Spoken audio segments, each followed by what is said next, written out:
Avui, un nou estudi sobre comportament humà. Coses que fem els diumenges que no són ni missa ni futbol.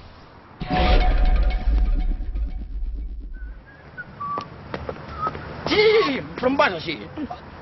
Tinc gent a dinar i mira, m'he quedat sense sal, Vaig demanar-ne al veí. I on viu el teu veí? Mira, viu al pis de dalt, però avui he anat a dinar a Cals Pares, a l'altra punta de Barcelona. Ei, com es nota que no estàs acostumat a cuinar, Però vés a comprar-ne, home, que acabaràs abans. Diumenge, on vols que vagi? A Austràlia, que ja és dilluns? I aquella botiga d'allà, què? El Paqui! Què? Per què vols que em detingui la policia per còmplice? Són il·legals, que no paguen impostos i no estan regulats. Si no, com s'explica, Cobrin quan els hi dóna la gana? Com la cadena de botigues Open Tar, no? Són tan il·legals com ells. Ah, vaja. Doncs si és així val més que vagi a comprar-hi la sal, no? Si no, ho dinarem a l'hora de sopar, Per cert, on anaves tu? Jo venia a casa teva a demanar-te un pebrot vermell. Jo també estic cuinant!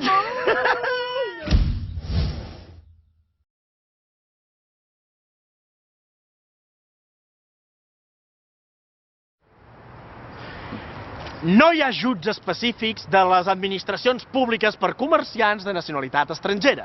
La llei permet llibertat d'horaris a tots els establiments de queviures de menys de 150 metres quadrats. Chuck Norris té una botiga que obre 26 hores al dia, 8 dies a la setmana.